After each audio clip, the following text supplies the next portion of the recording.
वेळ न घेता आता आपण लगेचच सुरुवात करूया.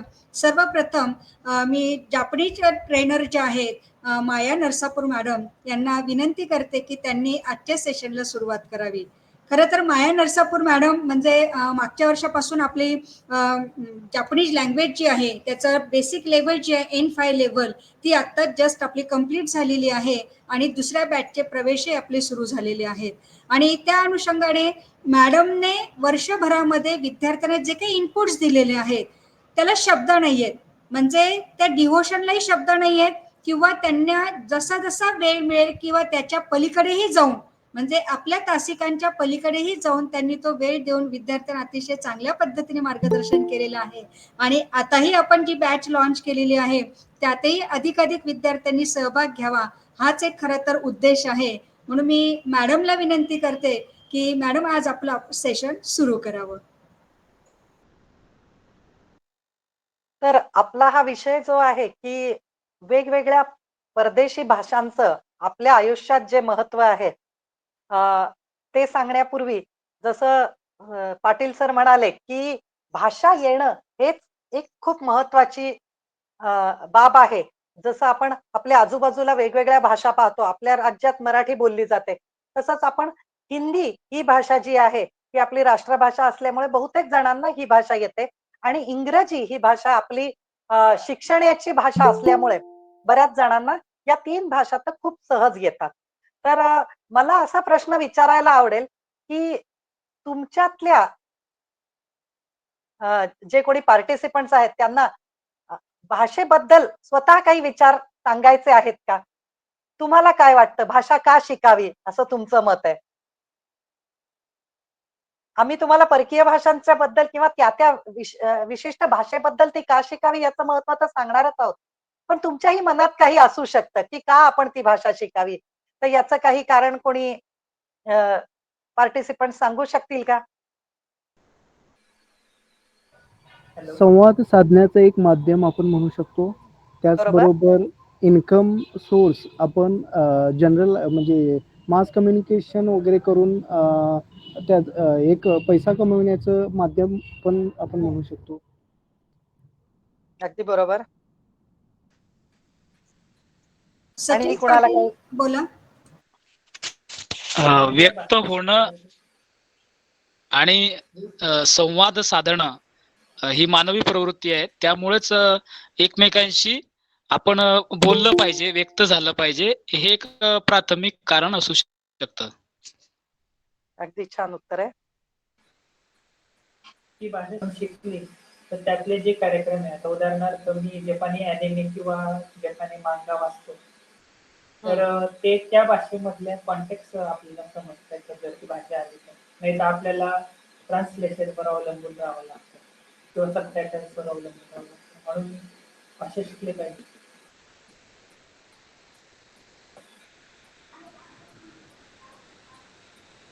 Good afternoon, ma'am. Yes, ma'am. Mangalai, ma'am. Yes. Ma'am, research perspective ने सुद्धा जे इम्पॉर्टन्स आहे फॉरेन लँग्वेजचा, I think so it is. अगदी बरोबर आहे. येस. आणि कोणाला काही म्हणायचंय का मी सुरुवात करू? आणि आपण हे ना सेशन इंटरॅक्टिव्ह ठेवूयात. तुम्हाला जिथेही काही प्रश्न विचारावासा वाटेल तिथे तुम्ही थांबवलात तर फक्त मी काय करेन, जो चालू आहे तो पॉइंट कव्हर करेन, त्यानंतर तुमचा प्रश्न घेईन. ओके. तर तिथे तुम्ही त्या ठिकाणी तुम्ही किंवा मी प्रत्येक स्लाइड झाल्यावरही तुम्हाला विचारेन की तुम्हाला जर त्याच्यावर प्रश्न असतील तर आपण त्या ठिकाणीच त्या प्रश्नांबद्दल बोलूयात असं मला वाटतं. ओके. तर आता तुम्ही प्रत्येकाने वेगवेगळ्या गोष्टी सांगितल्या. तर मॅडम मला हे छान वाटतंय की आपण यापूर्वी जे घेतलं होतं सेशन त्यापेक्षाही आजचं आपलं सेशन जे आहे ते बरंच इफेक्टिव्ह ठरेल. कारण हे लोक पूर्वतयारी करून आलेले आहेत. त्यांच्या मनात काही गोष्टी आहेत की आपण हे का केलं पाहिजे, का शिकलं पाहिजे. ओके. तर ही एक खूप चांगली गोष्ट आहे आणि मला असं वाटतं की यामागे तुम्हा सगळ्यांचे प्रयत्न खूप मोठे आहेत की ज्यामुळे लोकही हा विचार करायला लागलेत. नाहीतर गेल्या वेळी आपण जे सेशन घेतलं होतं त्यावेळी परकीय भाषा शिकणे हा म्हणजे काय म्हणू शकतो, याबद्दल फारसा कोणी विचार केला नव्हता. कदाचित त्याला कारण असं असू शकतं, की त्यांना ती फॅसिलिटी तिथे अवेलेबल नव्हती. तर आता लोकांपर्यंत आपण पोहोचायला लागलो आहोत, म्हणून लोक विचार करायला लागलेत, की मी हे का शिकावं? तर आपण लहानपणी जेव्हा पुस्तकात मुख्यत्वे करून आपला काय परिसर अभ्यास किंवा अ, शास्त्र या विषयात आपण शिकतो, की माणसाच्या मूलभूत 3 गरजा आहेत. तर त्या प्रत्येकाला माहिती आहे अन्न, वस्त्र, निवारा. पण मला त्यापुढे जाऊन असं वाटतं, की आपण फक्त या 3च गरजा माणसाच्या गरजा आहेत असं न म्हणता, त्याच्यात भाषा ही फार मोठी गरज आहे. आणि भाषा ही मानवाला इतर प्राण्यांपासून वेगळं करते. 2 गोष्टी आहेत ज्या माणसाला इतर प्राण्यांपासून वेगळ्या करतात. एक आहे भाषा आणि दुसरं आहे हसणं. माणूस हा एकमेव प्राणी आहे जो हसू शकतो. पण हसू शकतो या हसण्यालाही बॅकग्राऊंड जी आहे, तर ती भाषेची असते. ती भाषा कळल्यावर आपण हसू शकतो. बरोबर आहे. त्यामुळे आपल्या जीवनात भाषेचं खूप मोठं महत्व आहे असं मला वाटतं. तर प्रत्येक जण जन्मतः मातृभाषा ऐकत येतो.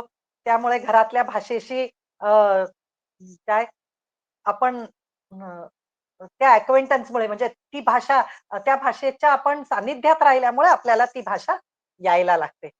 जसं आपण शाळेत जायला लागतो, तसं आपल्याला इंग्रजी, हिंदी यासारख्या इतर भाषांचाही परिचय होतो आणि त्या आपल्या आजूबाजूला वापरल्या जातात आणि म्हणून आपल्याला त्या सहज लक्षात यायला लागतात.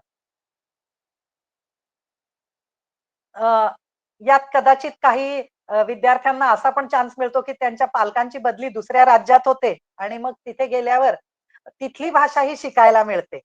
आणि आपण असं जर पाहिलं तर सहसा ती आई-वडिलांना ती भाषा काही विशेष जमत नाही, पण विद्यार्थ्यांना मात्र सहज आत्मसात करू शकतात ती भाषा. तर साधारण 6 वर्षापर्यंतचं मूल हे 6 भाषा एक्सेप्ट करू शकतं. आणि ही एबिलिटी जसं आपण मोठं होत जाऊ, तशी थोडी-थोडी कमी होत जाते. पण यंग एजमध्ये सुद्धा तुम्ही एखाद दुसरी नवीन भाषा जर आत्मसात केली, तर ती आपल्याला एक आपला कॉन्फिडन्स वाढवते आणि जेव्हा आपण जास्त भाषा बोलू शकतो, तेव्हा जास्त लोकांशी आपण कम्युनिकेशन करू शकतो. त्यामुळे आपल्याला त्याचा एक आपल्या सर्वांगीण विकासासाठी, व्यक्तिमत्व विकासासाठी पण उपयोग होतो. त्याबरोबरच तुम्ही जसं सांगितलं, की संवाद साधण्याचं एक साधन आहे.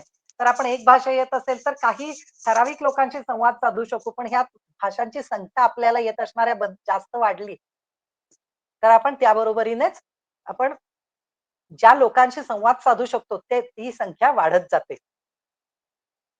तसंच आणखीन एक सांगितलं, की पैसे कमवण्याचं साधन आहे.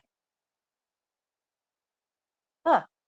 तर इथे जर आपण पाहिलं तर पैसे कमवण्याचं साधन, हे जेव्हा आपण म्हणतो, तर तेव्हा आपण ती भाषा आधी आत्मसात करतो आणि आपली भाषा न येणाऱ्याला आपण त्या भाषेत काय म्हणणं आहे ते ऐकून घेऊन आपली भाषा येणाऱ्यांना ते समजून सांगतो किंवा त्यांनी सांगितलेलं काम आपण आपल्या भाषेत करतो. आपल्या भाषेत म्हणजे कदाचित आपण हे म्हणू शकतो, की आय-टी सेक्टर वगैरे जे आहेत, यामध्ये ते मेजर काम हे इंग्रजीत केलं जातं. पण त्याच्यासाठी जेव्हा तुमचा क्लायंट किंवा तुम्ही ज्या ज्या लोकांसाठी काम करत असतात, ते इतर भाषेतले असतात.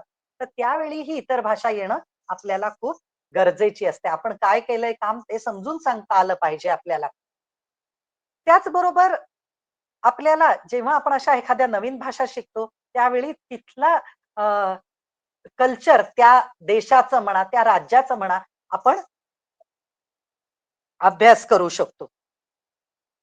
अ, एका पार्टिसिपंटनी अॅनिमे किंवा मांगा असा एक शब्द वापरला. तर जॅपनीज म्हटल्यावर अॅनिमे हा अॅनिमेशन या शब्दाचा शॉर्ट फॉर्म आहे. आणि मांगा म्हणजे कॉमिक्स. तर जपान हा देश कदाचित जगात नंबर 1 असेल अॅनिमेशन तयार करण्यामध्ये. त्यामुळे अॅनिमेशन तयार करणे किंवा ते बघून समजणे यासाठी सुद्धा तुम्हाला जर ती भाषा येत असेल, तर बरेच ठिकाणी जसं तुम्ही सांगितलंत, तसं तिथे त्याला कल्चरचा जो आस्पेक्ट आहे हां, शुभम सान तुम्ही म्हटलात. ओके. मी इथे सान असा शब्द त्यांच्या नावाच्या बरोबर वापरला. जसं आपण हिंदीत जी म्हणतो लाइक शुभम जी, तसं जॅपनीज लोकं बोलताना प्रत्येकाच्या नावाला सान लावतात. त्यामुळे आम्हालाही ती सवय ऑटोमॅटिक झालेली आहे.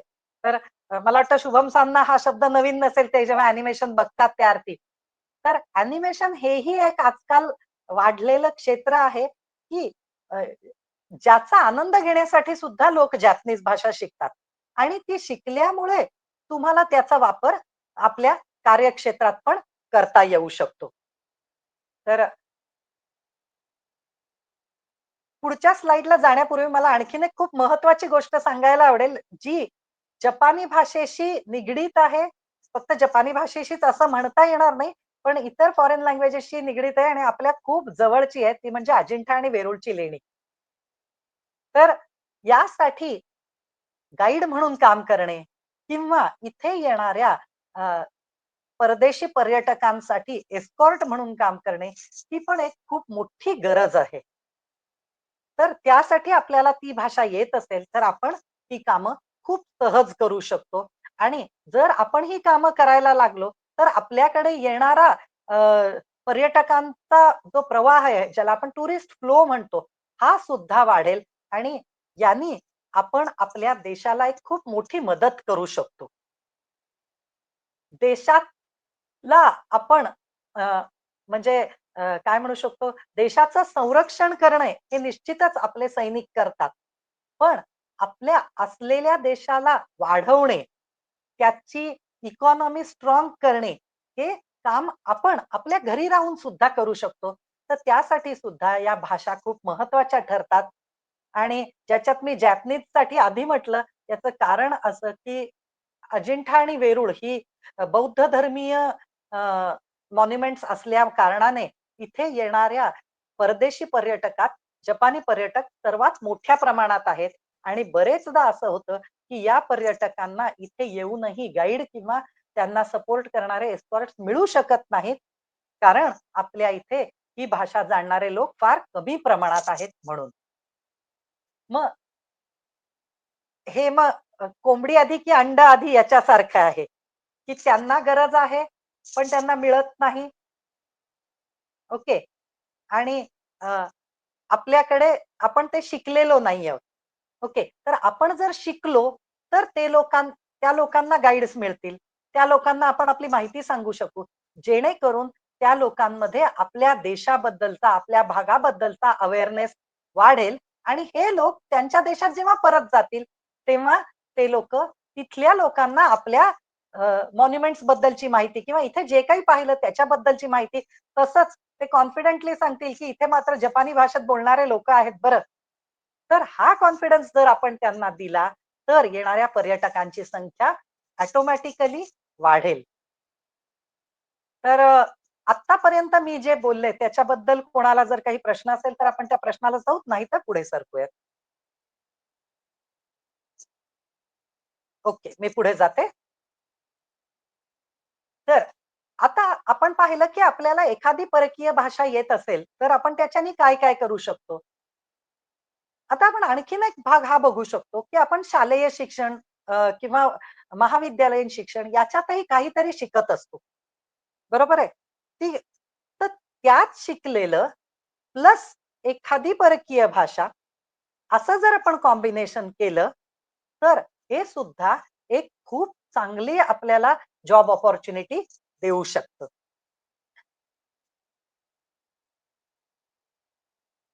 तर आता मी पुढच्या पॉइंटला येणार आहे, की आपण जपानी भाषा का शिकावी? आपल्या इथे मी आधीचा जो पॉइंट बोलले होते, तो याच्याबद्दल बोलले होते, की तुमचं असलेलं एज्युकेशन आणि एखादी भाषा यांचं जर तुम्ही कॉम्बिनेशन केलं, तर तेही तुम्हाला एक वेगळ्या प्रकारच्या क्षेत्रात काम करायला मदत करू शकतं. हं, आता मी पुढच्या स्लाइडला जाते. तर पुढच्या स्लाइडला मी फक्त परत एकदा प्रेझेंटेशन मोडला जाते आणि मग नंतर बदलते कारण इथे मला वाटतं थोडंसं हे दिसायला अवघड जातंय. तुम्ही हवं तर जे मोबाईलवर आहेत ते स्क्रीनचा साईज थोडा वाढवू शकतात आणि इथला मॅप तुम्ही इन्क्रीज केलात तरी चालू शकेल. आता मी जपानी भाषा का शिकावी हा जो पॉइंट आहे त्याच्यावर येणार आहे. आता सगळ्यांना स्क्रीन दिसते ना, वाय लर्न जॅपनीज अशी लिहिलेली आणि खाली भारताचा नकाशा आहे. Okay okay. तर भारतामध्ये जपानी उद्योग हे खूप मोठ्या प्रमाणात आलेले आहेत. तर याची सुरुवात 90च्या दशकातच झाली, जेव्हा मारुती सुझुकी सारखे, म्हणजे मारुती आणि सुझुकी या दोन्ही कंपन्या, मारुती भारतीय पार्ट आणि सुझुकी हा जॅपनीज पार्ट, यांनी एकत्र होऊन खूप मोठ्या प्रमाणात भारतामध्ये कार्स मॅन्युफॅक्चर करायला सुरुवात केली. आणि त्या बरोबरीनच यांना लागणारे जे वेगवेगळ्या छोट्या पार्टचे सप्लायर वगैरे आहेत, तेही भारतात वेगवेगळ्या भारतीय कंपन्यांबरोबर कोलॅबरेशन पण केलेले आहेत, किंवा काही कंपन्या प्रॉपर जॅपनीज कंपन्याही आहेत, आणि त्या लोकांनी भारतात त्यांचं मॅन्युफॅक्चरिंग सुरू केलेलं आहे. तर आता मी जे इथे नकाशा दाखवतेय, हा नकाशा आहे, इथे लिहिले locations of JITs in progress report. Okay, JIT म्हणजे जपान इंडस्ट्रियल टाउनशिप. तर ही जी ठिकाणं आहेत, या ठिकाणी असलेल्या इंडस्ट्रीज त्या पूर्णतः जपानी इंडस्ट्रीज आहेत, किंवा जपानी प्लस भारतीय असं कंबाईन केलेले आहेत. पण या व्यतिरिक्त कुठल्याही इंडस्ट्रीज या भागात नाही आहेत. तर याच्यावरून तुम्हाला हे लक्षात येईल की आपलं भारत सरकार जे आहे ते पण याच्यावर खूप मोठा भर देत आहे की जपानी कंपन्या मोठ्या प्रमाणात भारतात आल्या पाहिजेत. आता त्या भारतात का येत आहेत, तर पूर्वी काही प्रमाणात या कंपन्या चायनामध्ये पण होत्या. पण चीन आणि जपानचे असलेले रिलेशन याच्यात थोडेसे प्रॉब्लेम आहेत. आणि आता सगळं जग भारताकडे एक ग्रोईंग इकॉनॉमी या पॉइंटनी पाहतात. त्यामुळे बऱ्याच कंपन्यांनी स्वतःचे चायनातले बिझनेसेस कमी करून ते बिझनेसेस भारतामध्ये आणायला सुरुवात केलेली आहे. तर याच्यात तुम्ही बघू शकता की वेगवेगळ्या ठिकाणी आहे. त्यात महाराष्ट्रात जर आपण आपल्या जवळच्या भागात बघायचं ठरलं तर तुपा इंडस्ट्रियल पार्क म्हणजे आपण जळगावहून जेव्हा पुण्याला जातो तेव्हा नगरच्या थोडं पुढे गेलं की सुपा म्हणून एक गाव आहे. तर तिथलं इंडस्ट्रियल पार्क हे सुद्धा स्पेसिफिक, म्हणजे त्यातला काही भाग हा स्पेसिफिक जॅपनीज इंडस्ट्रियल पार्कच्या अंडर येतो. तिथे तुम्ही जाताना मला वाटतं टोल नाका आहे, तो पास केल्यावर जर डावीकडे पाहिलं तर तो बोर्ड जॅपनीज मध्ये लिहिलेला बोर्ड सुद्धा, जॅपनीज इंग्लिश मध्ये लिहिलेला बोर्ड सुद्धा तुम्हाला तिथे दिसेल. त्याचप्रमाणे हा थोडासा स्लो ग्रोईंग एरिया आहे. पण तुम्ही जर राजस्थानमध्ये निमराना इंडस्ट्रियल पार्क पाहिलं आणि तसंच चेन्नईमध्ये वन हब इंडस्ट्रियल पार्क पाहिलं तर हे मात्र खूप मोठ्या प्रमाणात हे इंडस्ट्रियल एरिया वाढलेले आहेत आणि हे पूर्णतः जपानी इंडस्ट्रियल एरिया आहेत. आणि आजही या ठिकाणी जपानी येणाऱ्या लोकांची कमतरता यांना भासते. त्यामुळे जर तुम्हाला जपानी भाषा येत असेल तर तुम्हाला जॉब फार सहज मिळेल. तर यात तुम्ही टेक्निकल कामही करू शकता. जर कोणी इंजिनिअरिंगचा वगैरे विद्यार्थी असेल, मेकॅनिकल इंजिनिअरिंग आहे, प्रोडक्शन इंजिनिअरिंग आहे, तसंच ITA आहे, तर तुम्ही ते प्लस जॅपनीज असं काम करू शकता. किंवा एखाद्याला पूर्णतः जॅपनीज मध्येच काम करायचं आहे तर ती व्यक्ती इंटरप्रिटर किंवा ट्रान्सलेटर, ज्याला आपण मराठीत दुभाषी म्हणतो, तर इंटरप्रिटर म्हणजे जो बोललेलं एका भाषेतून दुसऱ्या भाषेत भाषांतर करतो त्याला इंटरप्रिटर म्हणतात. आणि ट्रान्सलेटर म्हणजे रिटन डॉक्युमेंट्स जे असतात ते ट्रान्सलेट करणाऱ्यांना ट्रान्सलेटर म्हणतात. सहसा लोक दोन्ही कामं करतात. आणि तुम्ही जर एखाद्या कंपनीत गेलात तर तिथे तुम्हाला तुमच्या आवडीनुसार क्षेत्रात काम करता येतं. ह्याचा थोडासा मी एलॅबोरेट करेन की आवडीनुसार म्हणजे काय, तर तुम्ही जर समजा जॅपनीज शिकलेला आहात आणि जर समजा तुमची बॅकग्राऊंड कॉमर्सची आहे आणि सुरुवातीला तुम्ही इंटरप्रिटर म्हणून तिथे जॉईन झालेले आहात, तर त्यानंतर त्या कंपनीत लागणारे कॉमर्स रिलेटेड ज्या गोष्टी असतात त्या तुम्ही शिकू शकता किंवा तशा एखाद्या प्रोजेक्टमध्ये तुम्ही काम करू शकता. आणि पुढच्या वेळी तुम्ही नुसतेच इंटरप्रिटर न राहता इंटरप्रिटर प्लस थोडासा कॉमर्स बॅकग्राऊंडचा काम करणारे अशा पद्धतीने सुद्धा तुम्हाला ते मोल्ड करता येऊ शकतं. मी पुढच्या स्लाइडला जाऊ का? कोणाला या स्लाइड बद्दल काही प्रश्न आहेत? No ma'am. Okay, thank you.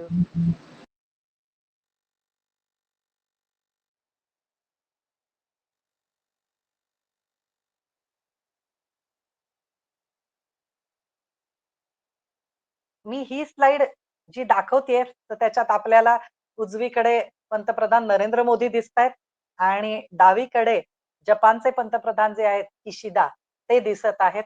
आणि मागे जर पाहिलं तर तुम्ही भारताचा आणि जपानचा हे एक आड एक झेंडे दाखवलेले आहेत.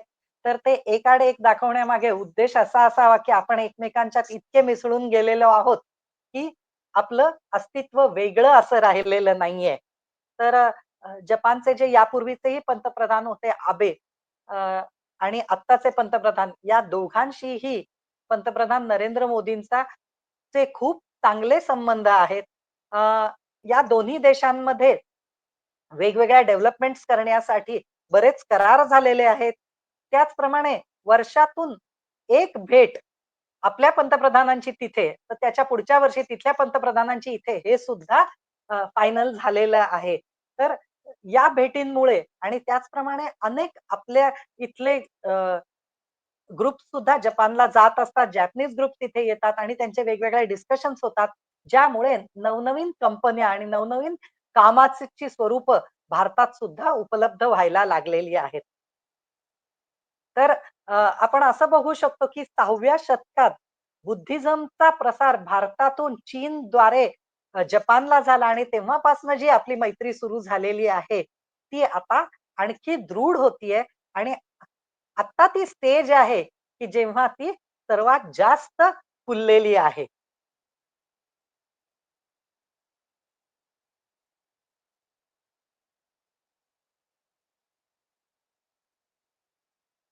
आता आपण थोडंसं हे बघूयात की आतापर्यंत मी जे सांगितलं की आपल्याला काय काय कामं मिळू शकतात. ज्याच्यात मी हे मेजरली हे सांगितलं की जॅपनीज कंपन्या ज्या भारतात आलेल्या आहेत त्यांना आपली गरज कशी भासते. तर त्यातलं जे काही प्रोडक्शन इंडस्ट्री आहे म्हणजे मेकॅनिकल इंडस्ट्री असेल म्हणजे टू व्हीलर्स आहेत, फोर व्हीलर्स आहेत किंवा काही पार्ट्स बनवणाऱ्या कंपन्या आहेत. ह्यांचे जे बनवलेले प्रोडक्ट्स आहेत ते मेजर इंडियासाठीच कन्सिडर केलेले आहेत अजून तरी. याचं कारण इंडियन मार्केटच इतकं मोठं आहे की या कंपन्या इंडियन मार्केट कव्हर करून इथल्या प्रोडक्शननी बाहेरचं मार्केट अजून तरी कव्हर करू शकत नाहीये. पण याच्यात आयटी सेक्टर हा जो भाग आहे यांनी मात्र जपानमधले प्रोजेक्ट ते भारतात बसून केले जातात आणि आपण जपानला सपोर्ट करतो. या बरोबरीने जपानमध्ये सुद्धा वेगवेगळ्या देशातल्या लोकांची गरज असते. तर ही गरज का असते हे आपण थोडंसं बघूया की मी इथे 2 पॉप्युलेशन कंपॅरिझनचे ग्राफ दाखवलेत. त्यातला डावीकडचा जो लाल ग्राफ आहे तो आहे भारताचा आणि उजवीकडचा जो ग्राफ आहे तो आहे जपानचा. तर भारताचा ग्राफ जो आहे की त्याच्यात असं दिसतंय की लहान मुलांचं पॉप्युलेशन किंवा त्याहीपेक्षा वर्किंग पॉप्युलेशन ज्याला आपण म्हणतो म्हणजे 20 ते 50-60 या दरम्यानचे जे लोक आहेत ती संख्या खूप मोठी आहे भारतात. ओके. आणि हेच चित्र जर तुम्ही जपानच्या याचं पाहिलं तर एकतर लहान मुलांची संख्या खूप कमी आहे. ही मुलं जेव्हा मोठी होतील आणि 20च्या वरती येतील तेव्हा हा खालचा जो दिसणारा भाग आहे तो वरती जाईल आणि कदाचित खालचा भाग आणखीन खालती होईल. म्हणजे हा मनोरा जो आहे तर त्याचा आकार जो असा पाहिजे ज्याला स्टॅबिलिटी असू शकते त्याऐवजी त्या मनोऱ्याचा बेस छोटा आणि वरती मोठं असं होत चाललेलं आहे. तर हे एक प्रॉब्लेमॅटिक पॉप्युलेशन असू शकतं. प्रॉब्लेमॅटिक याच्यासाठी की जपानमध्ये ओल्ड एज पॉप्युलेशन मोठ्या प्रमाणात आहे आणि working population yes yes what you said is right. Shubham सान said it is demographic decline. मी शक्यतोवर मराठीत बोलण्याचा प्रयत्न करते सो दॅट प्रत्येकापर्यंत पोहोचता येईल. But what you said is the exact word for it. Okay. तर यामुळे त्यांना त्यांच्या ज्या फॅसिलिटीज आहेत त्या मेंटेन करण्यासाठी सुद्धा खूप मोठ्या प्रमाणात वेगवेगळ्या देशांची मदत घ्यावी लागते आणि त्यात सुद्धा सध्या ते भारताला एक अग्रेसर देश मानतात. एक 10 वर्षापूर्वीपर्यंत 10 कशाला 5 वर्षापूर्वीपर्यंत अशी कंडिशन होती, की मेजर देश म्हणजे थायलंड, फिलिपिन्स, इंडोनेशिया हे जे त्यांच्या जवळचे देश आहेत, त्यांना कन्सिडर केलं जायचं. पण आता आपले जे काही रिलेशन्स डेव्हलप झालेले आहेत गेल्या 10-1 वर्षात, तर त्यामुळे जपानने आणि आपल्याला ज्या पद्धतीने जॅपनीज बोलू शकतो, आता ते आपण का चांगलं बोलू शकतो याचं कारण मी पुढे सांगेन तुम्हाला. तर त्यामुळे भारतातल्या यंग पॉप्युलेशनला जपानला नेऊन तिथल्या कामासाठी और तिथली कामं त्यांना असाइन करणं, हे पण एक खूप मोठ्या प्रमाणात आपल्याकडे वाढलेलं चित्र आहे. यात नर्सिंग हा एक खूप मोठा भाग आहे. तर जर तुमच्यातल्या कोणाला नर्सिंगमध्ये इंटरेस्ट असेल, तर तुम्ही जॅपनीज शिकून नर्सिंगचा कोर्स केलेला असेल, तर तुम्ही तिथे नर्सिंगसाठी जाऊ शकता. काही सुरुवातीचा पार्ट ते आपल्याला ट्रेन करतात, कारण जपानी पद्धतीने ते व्हायला पाहिजे म्हणून आणि त्यानंतर आपण वेगवेगळ्या ठिकाणी ही कामं करू शकतो. तसंच आणखीन एक क्षेत्र आहे ज्याला म्हणजे तिथल्या शाळांमध्ये इंग्लिश टीचर म्हणून जाणे. ओके. याला खरं तर म्हणजे मी सांगायला नको, पण जपानी भाषेची अट त्यांची काही नाहीये याला. त्याच्यात ते तुमची इंग्लिशची लेव्हल बघतात. अ, उलट ते बघतात, की तुम्हाला म्हणजे तुम्ही जपानी भाषा बोलली नाही पाहिजे शाळेत असताना वगैरे, हे त्यांचं अपेक्षित असतं. पण जर आपण जपानी भाषा शिकलो असू आणि इंग्लिश शिकवायला जपानमध्ये गेलो, तर शाळेचा वेळ सोडून इतर वेळी आपण जपानमध्ये इकडे-तिकडे फिरू शकतो, आजूबाजूच्या लोकांच्या कॉन्टॅक्टमध्ये येऊ शकतो. ज्यामुळे आपल्या भाषेला एक अपग्रेडेशन येतं आणि हे झाल्यावर तुम्ही कदाचित जपानमध्ये वेगळ्या-वेगळ्या नोकऱ्या किंवा तुमच्या असलेल्या जॅपनीज एबिलिटीने जेव्हा तुम्ही भारतात परत येता, तर तुम्हाला निश्चितच खूप चांगल्या नोकऱ्या इथे सुद्धा मिळतात. आपल्या क्लासमधलाच एक विद्यार्थी आहे जो एका कंपनीत म्हणजे त्यांनी आय-टी-आय केलं होतं. तो एका कंपनीत नोकरी करत होता. पण त्याचं जॅपनीज 3 परीक्षा त्याच्या झालेल्या होत्या आणि यानंतर त्यांनी इथल्या एका जपानी संस्थेशी संलग्नित असलेल्या भारतीय संस्थेबरोबर ट्रेनिंग केलं तिथे. ट्रेनिंग याच्यासाठी, की तुम्हाला जपानमध्ये काम कसं करायचं हे कळणं खूप गरजेचं असतं. जॅपनीज लोकं खूप कीन असतात त्या बाबतीत. त्यांचं काम त्यांच्याच पद्धतीने झालं पाहिजे आणि त्या पद्धती खरंच खूप चांगल्या आहेत. त्या जर आपल्याला शिकायला मिळाल्या, तर त्याचाही एक आपल्या आयुष्याला एक वेगळं वळण मिळतं त्याने. तर हा विद्यार्थी नंतर जपानमध्ये गेला. जपानमधल्या एका कंपनीत त्यांनी काम केलं आणि गेल्याच वर्षी तो भारतात परत आला आणि परत आल्यावर त्यांनी जॅपनीजच्या बेसिसवर एका आय-टी कंपनीत काम जॉइन केलेलं आहे. ही लाईन त्याच्यासाठी टोटली वेगळी आहे. पण ते करायची त्याची मानसिकता पण आहे आणि त्याला जॅपनीज येत असल्यामुळे ती कंपनी सुद्धा त्याला म्हणजे त्यांनी जपानमध्ये असताना आणखीन एक परीक्षा दिली वरच्या लेव्हलची आणि तिथे असल्यामुळे त्याचं जपानी बोलणं वगैरे जे आहे, त्याच्यातही खूप मोठ्या प्रमाणात सुधारणा झालेली आहे आणि असे लोकं जेव्हा भारतात परत येतात, तर त्यांना भारतात परत आल्यावर मला वाटतं ॲट लीस्ट 5 नोकऱ्या असतील, ज्या तुम्ही स्वतः सिलेक्ट करू शकता, की यातनं मला काय घ्यायचं आहे. ओके. तर अशा प्रकारे काही काळ तुम्ही जपानमध्ये जाऊन एक्सपिरियन्स घ्यावा, असं जर तुमची इच्छा असेल, तर तसंही काहीसं करता येऊ शकतं. या स्लाइडबद्दल जर काही क्वेरीज नसतील, तर मग मी पुढच्या स्लाइडला जाईन.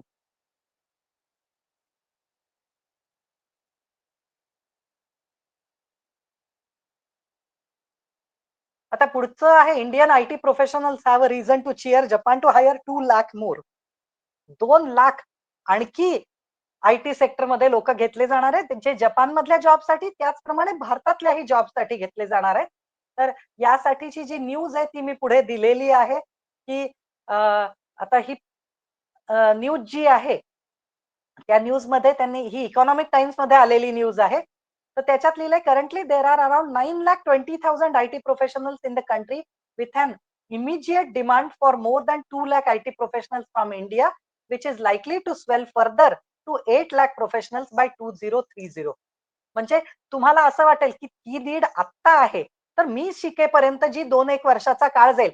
कारण तुम्हाला ॲक्चुअली जेव्हा ती भाषा एखाद्या इंडस्ट्रीत वापरण्याची वेळ येते, त्यावेळी त्याचा अभ्यास तुमचा खरंच एक व्यवस्थित झालेला असावा, ज्याला 1.5 ते 2 वर्षाचा कालावधी दिला जावा. ओके. तर मग तुम्हाला असं वाटेल ही नीड आत्ताची आहे, मग 1.5-2 वर्षांनी मी शिकेन त्यावेळी काय राहील?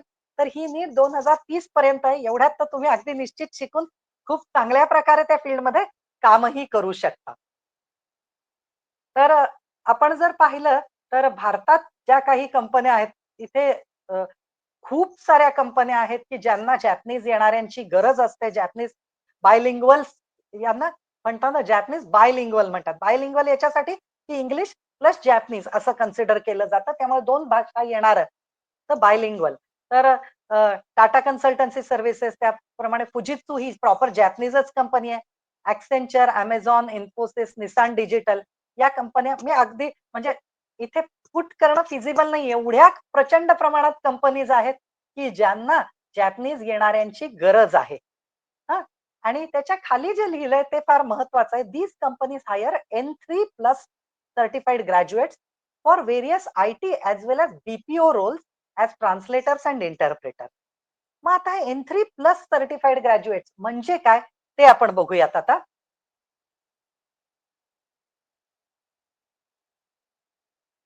जपान फाउंडेशन ही जपानी सरकारची भाषेच्या रिलेटेड काम करणारी संस्था आहे. ही संस्था दरवर्षी जगभरात 2 वेळा परीक्षा घेत असते. ज्या परीक्षा 5 लेव्हलमध्ये होतात, ज्याला N5 टू N1 असं म्हटलं जातं. इथे लिहिल्याप्रमाणे बेसिक लेव्हल जी आहे त्याला N5 म्हणतात आणि सर्वात ॲडव्हान्स्ड लेव्हल जी आहे त्याला N1 म्हणतात. ते नंबर 1 म्हणजे टॉप असं कन्सिडर करतात. त्यामुळे ते लेव्हल 1 ही टॉप मोस्ट लेव्हल कन्सिडर करतात.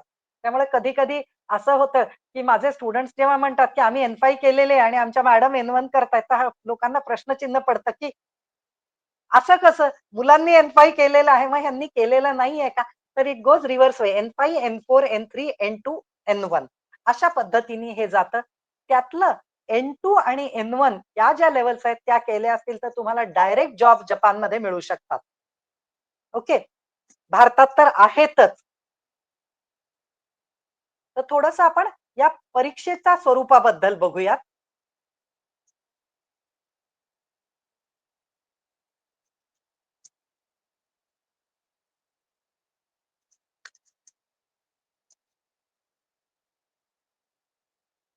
तर ही जी परीक्षा आहे, ती जसं मी तुम्हाला सांगितलं 5 वेगवेगळ्या लेव्हलमध्ये घेतली जाते. त्यातली N5 ही द ईझीएस्ट लेव्हल आहे आणि N1 is the most difficult level. And it is conducted by Japan foundation Tokyo आणि जपान एज्युकेशनल एक्सचेंज सर्व्हिसेस यांच्या मार्फत ही परीक्षा घेतली जाते. आणि ही परीक्षा non native speakers of Japanese language साठी आहे. म्हणजे मूळ जपानी असलेला माणूस ही परीक्षा देऊ शकत नाही. की परदेशी लोकांची, मग ते परदेशी लोक परदेशात राहत असणारे असू देत किंवा जपानमध्ये राहत असणारे असू देत, यांना जपानी भाषेवर किती कमांड आहे हे लक्षात घेण्यासाठी ही परीक्षा घेतली जाते. आणि मी मगाशीच तुम्हाला सांगितलं की ही जगभरात एकाच दिवशी घेतली जाते. त्यामुळे ही परीक्षा तुम्ही कुठे देताय याचा काहीही संबंध नसतो आणि तुम्हाला ही परीक्षा पास झाल्यावर जपान फाउंडेशनचे जे सर्टिफिकेशन मिळतं त्याला जगभरात मान्यता आहे. ओके. तर याच्यात ज्या लेव्हल्स केलेल्या आहेत, तर त्या आहेत N5 आणि N4 जे आहे, ते साधारण आपल्याला भाषेचा एक गाभा कळण्यासाठी किंवा आपण म्हणू शकतो अ, भाषेचं जे ग्रामर स्ट्रक्चर वगैरे आहे, तर ते सगळं कळण्यासाठी असतं. आणि N1 आणि N2 जे आहे, त्याच्यात काय मेजर केलं जातं? तर तुम्ही अ, तर तुम्हाला त्या भाषेतली डेप्थ किती समजू शकते आणि N3 ही जी लेव्हल आहे ती या दोन्हीला ची जी गॅप आहे ती ब्रिज करणारी, या दोन्हीला जोडणारी आहे. आणि साधारणतः तुम्ही N3 जर कंप्लीट केलं असेल तर तुम्ही इंडिव्हिज्युअली या भाषेत काम करू शकता असं कन्सिडर केलं जातं आणि तुम्हाला त्या पद्धतीने काम दिलं जातं. समजा तुमची लेव्हल यापेक्षा खाली असेल, म्हणजे तुम्ही N5 झालेला आहात आणि तुमचं ग्रॅज्युएशन कंप्लीट झालेलं आहे. तरी पण काही कंपन्या अशा सुद्धा लोकांना रिक्रूट करतात आणि पुढचं जे ट्रेनिंग आहे भाषेचं, त्याचप्रमाणे तिथल्या कामाचं ट्रेनिंग हे दोन्ही ॲट अ टाईम देऊन आपल्याला त्या परीक्षेची तयारी करून घेतली जाते. बरं, एवढ्या ह्याच्यात कोणाला काही शंका आहे?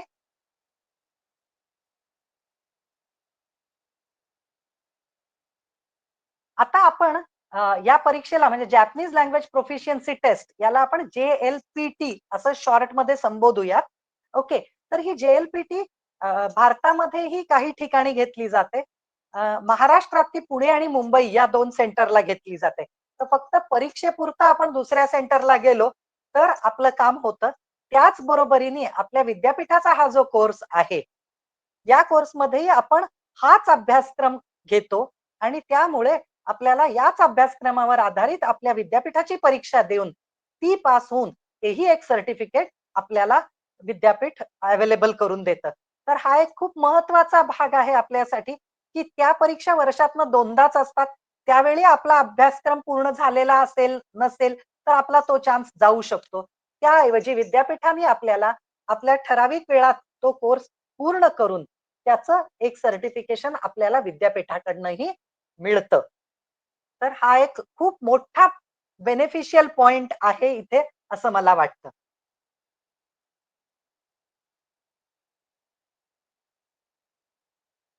तर ही जी परीक्षा आहे या परीक्षेत आपल्याला रीडिंग आणि लिसनिंग या 2 स्किल्ससाठी परीक्षा घेतली जाते आणि इथे मी फक्त N5 लिहिलेलं आहे, पण त्या लेव्हल वाईज तुमच्या रीडिंग एबिलिटीज वाढतात आणि लिसनिंग एबिलिटीज वाढतात असं कन्सिडर करून त्या अनुषंगाने ही परीक्षा घेतली जाते.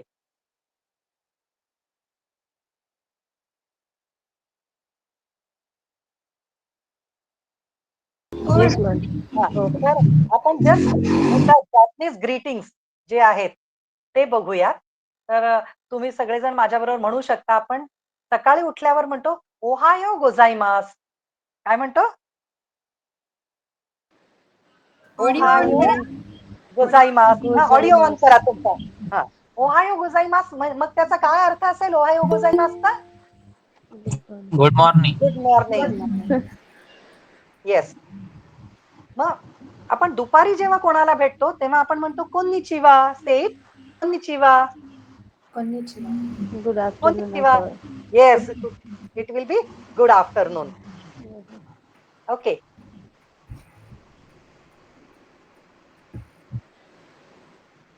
Then in the evening when we meet somebody, we say kombawa.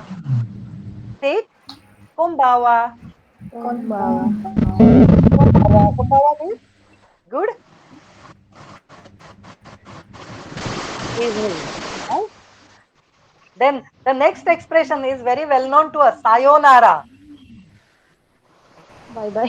Sayonara आपल्याला सगळ्यांना माहिती असलेलं एक्सप्रेशन आहे. येस. Bye bye. ओके. आणि रात्री आपण झोपण्यापूर्वी म्हणतो ओयासुमी नासाय. हे थोडं लेंदी एक्सप्रेशन आहे, सो आपण त्याला थोडं कट डाऊन करू. ओ, यू कॅन से ओ ओ यासुमी यासुमी नासाय. नासाई. So ओयासुमी नासाय, what does it mean? Good night. So this ने गुड नाईट. सो जस्ट एवढे एक्सप्रेशन आपण आज बघूयात, सो दॅट तुम्हाला एक जस्ट जॅपनीजची झलक बघायला मिळेल म्हणून मी हे दाखवलं. आणि जपानी भाषेच्या बाबतीत एक महत्वाची गोष्ट सांगायची म्हणजे जपानी भाषेत जी लिपी आहे तर 3 लिपी आहेत. म्हणजे इंग्लिशमध्ये जशा 2 लिपी आहेत तसं जपानी भाषेत 3 लिपी आहेत. तर त्यातल्या 2 ह्या अक्षर लिपी आहेत आणि तिसरी लिपी जी आहे ती चित्रलिपी आहे. तर चित्रलिपी ही आपल्याला माहित असलेल्या भाषांमध्ये कुठेच नसल्यामुळे ही चित्रलिपी शिकणे हाही एक वेगळा त्याचा आस्पेक्ट असू शकतो जो आपल्याला खूप आनंद देऊ शकतो. त्या प्रत्येक चित्राला अर्थ असतो. तर तो अर्थ कसा त्यांनी तयार केलेला आहे वगैरे हे पण खूप जाणून घेण्यासारखं आहे. आणखीन एक गोष्ट म्हणजे जपानी भाषा ही व्याकरणदृष्ट्या मराठीशी अतिशय साम्य आहे त्याचं.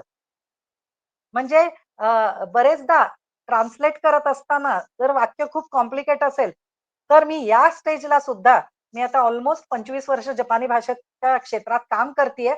पण या स्टेजला सुद्धा जर ते वाक्य खूप लेंदी झालं आणि त्यामुळे ट्रान्सलेट करणं मला इंग्लिशमध्ये अवघड वाटायला लागलं तर ते मी आधी मराठीत पुट करते आणि मग नंतर मराठीला मी ते इंग्लिशमध्ये करते. इतकं त्याच्यात आणि म्हणजे मराठी भाषेत आणि जॅपनीज मध्ये साम्य आहे. किंवा आपण जसं हे म्हणतो धो-धो पाऊस पडतोय, तर धो-धो हा शब्द जसा दाखवतो की खूप जोराचा पाऊस पडतोय, तसंच जॅपनीजमध्ये झा-झा म्हणतात. ओके. तर अशा प्रकारचे म्हणजे नुसतं धोला काहीच अर्थ नाहीये किंवा त्या धो-धोलाही काही अर्थ नाही. पण तो जो आवाज दर्शवला जातो, हां, तर अशा प्रकारची सिमिलॅरिटी सुद्धा जपानी भाषेत आणि मराठी भाषेत खूप मोठ्या प्रमाणात आहे. किंवा एक तर शब्द सुद्धा कॉमन आहे. सेवा हा जो शब्द आहे, तो आपण मराठी भाषेत ज्या पद्धतीने वापरतो, तशाच अर्थी तो किंवा दुसऱ्याची मदत करणे किंवा होणे, आपल्याला दुसऱ्याची मदत झाली, असं जेव्हा म्हणायचं असतं, तेव्हा सेवा हा शब्द वापरला जातो. म्हणजे ही एक आश्चर्यकारक गोष्ट आहे. कदाचित याच्यात बुद्धिझमचा पार्ट हा खूप महत्वाचा असावा. कारण बुद्धिझमचा जन्म भारतात झाला आणि तो आपल्याकडून नंतर जपानला गेलेला आहे. त्यामुळे या धर्माच्या अनुषंगाने पण काही शब्दांची सिमिलॅरिटी डेव्हलप झालेली असू शकते. तर मला असं वाटतं हे शिकणं आणि जपानी कल्चर सुद्धा भारतीय कल्चरच्या खूप सिमिलर आहे. ते लोकं टेक्नॉलॉजिकली इतके पुढारलेले असून सुद्धा कल्चर हा एक त्यांच्या जीवनाचा महत्वाचा भाग आहे. या दोन्हीचा बॅलन्स पण ते कसा सांभाळतात हे बघणं पण खूप चांगलं ठरू शकतं. तसंच आपण मगाशी पाहिलं, की जपानमध्ये वयस्कर लोकांची संख्या खूप जास्त आहे. पण हे वयस्कर लोक अगदी ठणठणीत असतात. ते स्वतःची कामं स्वतः करू शकतात. तुमच्यातल्या बरेच जणांनी कदाचित इकिगाई नावाचं पुस्तकही वाचलेलं असू शकेल.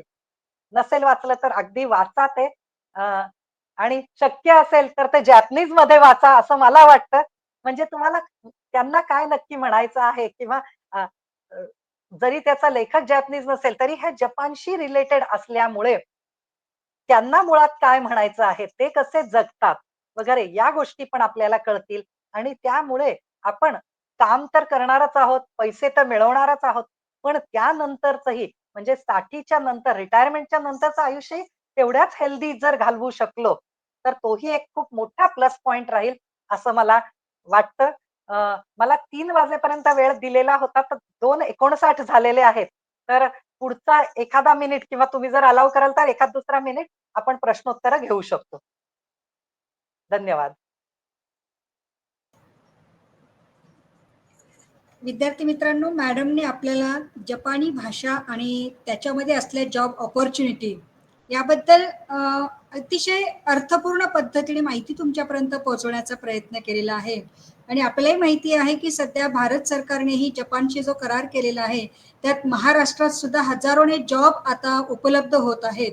आणि त्याची संधी आपण का घेऊ नये, पहिली संधी आपल्याला का मिळू नये, असं आपण सगळ्यांनी लक्षात घेणं गरजेचं आहे.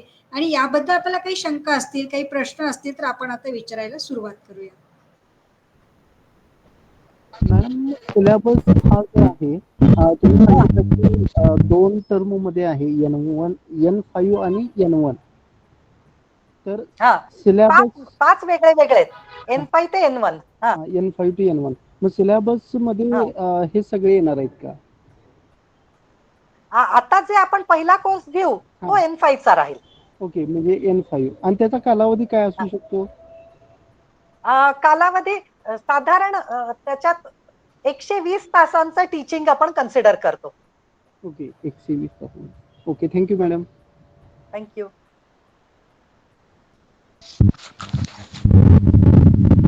या स्क्रीनवर मी माझाही नंबर दिलेला आहे. तुम्ही डिपार्टमेंटलाही कॉन्टॅक्ट करू शकता किंवा तुम्हाला जर काही स्पेसिफिक नंतरही विचारायचं असेल, तर मॅम थोडं अक्षर हां, लिपी आणि तेच ते मी इन्क्रीज करते. एक मिनिट. Okay ma'am. हां. Is it visible now? Yes ma'am. अक्षर लिपी आणि ते चित्रलिपीचं होतं ते थोडं जाणून घ्यायचं. ओके. तर सी आपण इंग्लिशमध्ये 2 लिपी शिकतो. स्मॉल आणि कॅपिटल. Yes ma'am. बरोबर? तर तशाच लिपी जपानी भाषेत पण आहेत. ओके. पण त्याचबरोबर चित्रलिपी पण आहे. तर थोडंसं तुम्हाला चित्रलिपीबद्दल सांगायचं असेल तर मी एक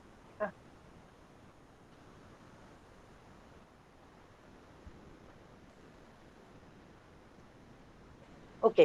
तर चित्रलिपी जी आहे, मी एखाद दुसरं तुम्हाला उदाहरण देऊन इथे एक्सप्लेन करते. की अ,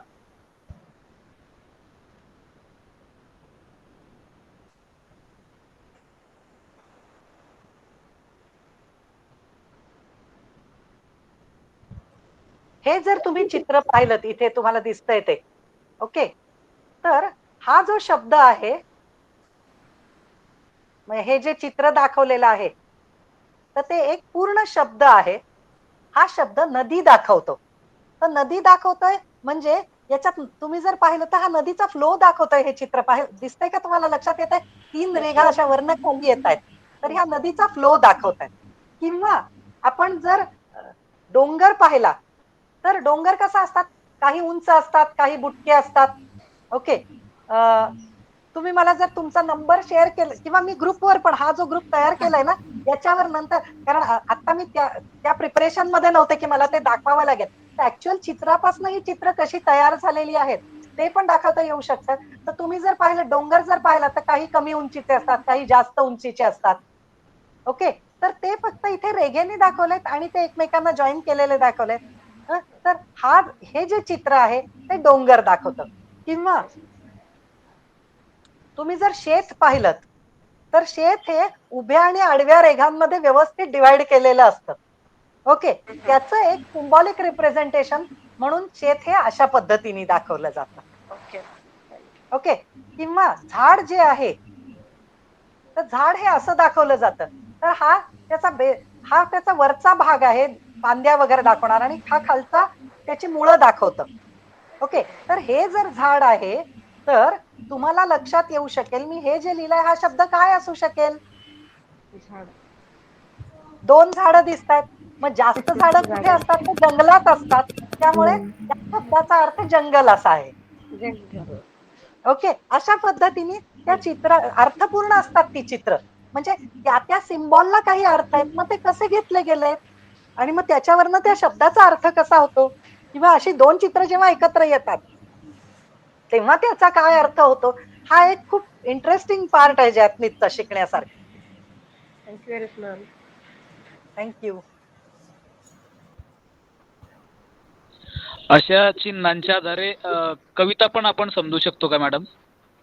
आता तुम्ही कवितांचं म्हटलात तर तुम्हाला हायकू हा कवितांचा प्रकार माहिती असेल. तर हो. हायकूमध्ये अशी चित्र ती संख्या असते. 7 चित्रच एका लाईनीत बसवलेली असतात. ओके. आणि अशा 4 लाईन्स याच्यातनं खूप अर्थपूर्ण कविता तयार होते. आणि हायकू हा पार्ट मराठीत पण आणण्याचा प्रयत्न केला गेला होता.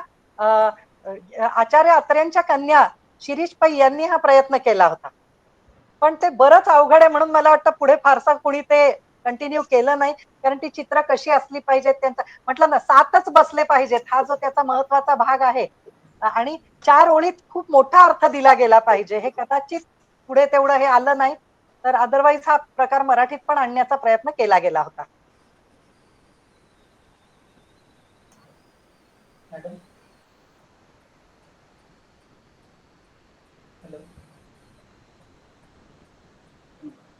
अजून विचारायचं आहे? मला विचारायचं आहे. हा, प्लीज. बोला. जपानीमध्ये 3 लिप्या काय आहेत? 3 लिपी का आहेत? याला ना इतिहास आहे जपानचा. ऍक्च्युली कसं झालं खूप पूर्वी जपानमध्ये लेखी स्वरूपात भाषाच अस्तित्वात नव्हती. फक्त बोलीभाषा अस्तित्वात होती. आणि जपानमध्ये चीन थ्रू बुद्धिझमचा प्रसार झाला. मग हे जपानमधले जे बौद्ध भिक्खू होते, ते बुद्धिझमचा अभ्यास करण्यासाठी चीनला जेव्हा गेले, तर तेव्हा त्यांना लिपी हा पहिल्यांदा त्यांना दिसलं तिथे. तोपर्यंत जपान या देशाला लिपीच माहित नव्हती. कारण जपान हा काय म्हणू शकतो आयलंड कंट्री आहे म्हणजे हॅलो मॅडम. हां, हां. मला ते 3 लिप्यांचा इतिहास माहिती आहे. कारण ओके, की ओके. चीनमधून कांजी गेली त्यांच्याकडे. येस, चीनमधून वडिलांनी कांची बरं, पण आता तुम्ही हा प्रश्न विचारला तर मी थोडंसं फास्ट याच्या थ्रू जाते. कारण बाकीच्यांना हा प्रश्न अर्धवट राहील म्हणून. ओके. ठीक आहे. तर हां, तर चित्रलिपी ही मूळ चीनमधली लिपी आहे. ही चीनी लोकांनी डेव्हलप केलेली आहे. पण जपानी लोकांनी त्यांना बुद्धिझमच्या अभ्यासासाठी ते ही चीनी लिपी शिकले आणि मग त्यातनं त्यांनी सिम्प्लिफाय करून काही अल्फाबेटिकल स्क्रिप्ट पण काढली ज्या इतर 2 स्क्रिप्ट आहेत आणि ही चित्रलिपी पण ते अजूनही तशीच वापरतात. कदाचित पुढच्या काळात चीनी भाषेतली चित्रलिपी वेगळी डेव्हलप झाली असेल आणि जपानी भाषेतली वेगळी झाली असेल. मला चीनी भाषेचा अभ्यास नाहीये, त्यामुळे मी स्पेसिफिक त्याबद्दल कमेंट करू शकत नाही. पण जपानी भाषेत सध्या चित्रलिपी आणि 2 अक्षरलिपी वापरल्या जातात.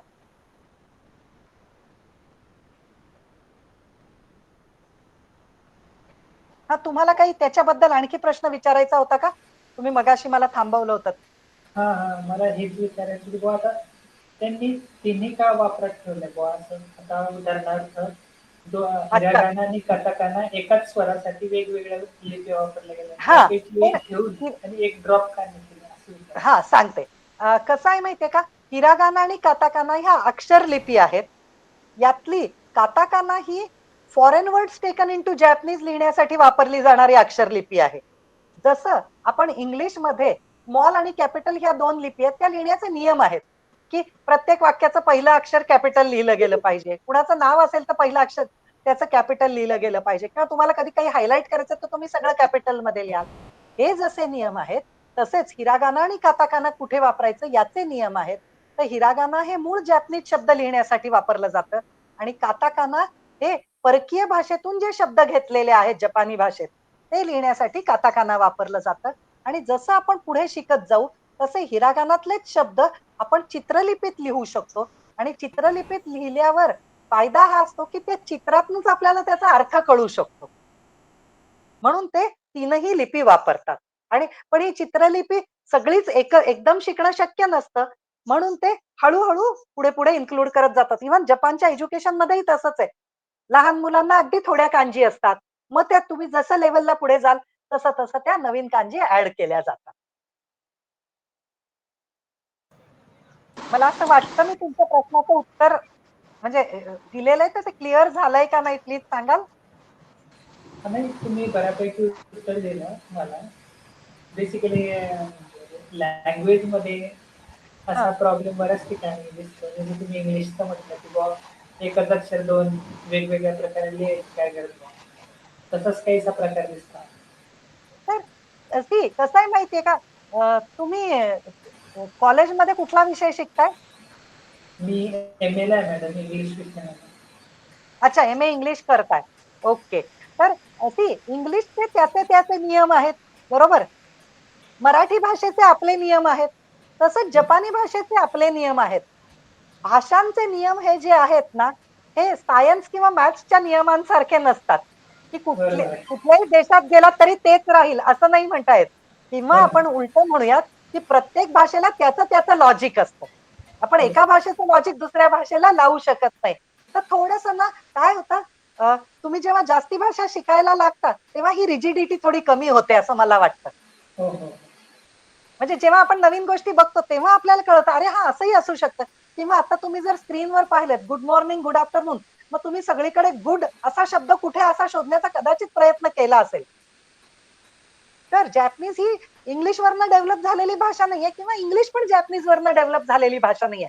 प्रत्येक भाषा आपली आपली डेव्हलप झालेली आहे. बरोबर आहे?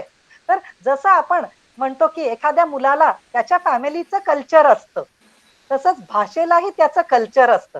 त्याची जडण-घडण असते. ओके. त्यामुळे भाषेला आपण असं सायन्स किंवा मॅथ्सच्या सारखं नियमात बांधू नाही शकत. ओके. सिमिलर असतील तर त्याचा आपण फायदा नक्की घ्यावा. पण सिमिलर नसेल तर आपण हा अट्टहास नाही करू शकत, की नाही हे सिमिलरच पाहिजे असं कसं? अरे मराठी थोडी जॅपनीजवरनं डेव्हलप झाली आहे किंवा जॅपनीज थोडीच मराठीवरनं डेव्हलप झालेली आहे. असा तो पॉइंट आहे. कदाचित ह्या दोन्ही सिमिलर असण्याचं कारण हे आहे, की ह्या दोन्ही एशियन लँग्वेजेस आहेत. So we belong to the same family of languages. असं असू शकतं. ओके. तर आता पूर्ण क्लिअर झाला का तुमचं उत्तर? हो मॅडम. हां? Okay. Thank you. Okay. Thank you madam. आपण थँक यू. विद्यार्थ्यांच्या प्रश्नांची अतिशय सविस्तरपणे उत्तरही दिलेली आहेत आणि विद्यार्थी मित्रांनाही मी सांगू इच्छिते आहे, की आपला पहिली बॅच जी आहे N5 लेव्हलची झाली आत्ता आणि आपले पुढील प्रवेशही सुरू आहेत आणि ज्या विद्यार्थ्यांना N5 लेव्हल कंप्लीट करायला अडचण येते, तर म्हणून आपण एक बेसिक लेव्हल 30 तासांचा कोर्सही आपण सुरू केलेला आहे. त्याचे सध्या प्रवेशही सुरू आहेत. नंतर आपलं वेबिनार झाल्यानंतर आपल्या ग्रुपला ती बाकीची इन्फॉर्मेशन जी आहे ती मी नंतर आपल्याला शेअर करणार आहे. की समजा तुम्हाला कुठली भाषा जी आहे शिकण्याचा इंटरेस्ट किंवा आवड जी आहे ती डेव्हलप होण्याच्या दृष्टिकोनातून आपण 30-30 तासाचे हे छोटे-छोटे कोर्स पण आपण लॉन्च केलेले आहेत. की एकदा तुम्ही त्याच्यात रमलात की मग ऑटोमॅटिकली लेव्हल पार करायला तुम्हाला अडचण येत नाही. म्हणून विद्यापीठाने आपल्या विद्यापीठाचे मान्य कुलगुरू प्राध्यापक VL माहेश्वरी सर यांनी आपल्या ह्या 3ही जिल्ह्यातल्या विद्यार्थ्यांचा विचार करून तळागाळातील विद्यार्थ्यांना ह्या फॉरेन लँग्वेज कशा शिकता येतील, कारण बाहेर यांच्या फीस प्रचंड आहेत आणि आपला विद्यार्थी तो कॅपेबल होऊ शकत नाही ते भरण्यासाठी किंवा तेवढं अफोर्ड नाही करू शकत. आणि म्हणून अतिशय कमी याच्यामध्ये फीजमध्ये विद्यार्थ्यांना बेसिक लेव्हल ते वरच्या सगळ्या लेव्हल्स जे आहेत त्या लेव्हल शिकण्याची संधी मात्र या कोर्सच्या माध्यमातून उपलब्ध करून दिलेली आहे. त्यानंतर मी तुम्हाला शेअर करेलच. धन्यवाद मॅडम. आपण अतिशय चांगल्या पद्धतीने विद्यार्थ्यांना मार्गदर्शन केलेलं आहे. आपल्याबद्दल म्हणजे आम्हाला अनुभव आहे आपला की प्रत्येक गोष्ट एखाद्याची छोटी जरी शंका असेल तरी त्याचं पूर्ण निरसन होईपर्यंत आपण प्रयत्न करत असतात आणि त्या विद्यार्थ्याला त्याची शंकेचं पूर्ण निरसन होतच. हे आम्हाला वर्षभराचा अनुभव आहे आणि तेवढ्याच ताकदीने आणि डिव्होशनने आपण हे सगळं काम करत आहात. मॅडम आपलं नेहमी आम्हाला सहकार्य लाभतच राहतं आहे, यापुढे लाभणारच आहे. आपण या निमित्ताने सातत्याने जोडले गेलेलो आहोत.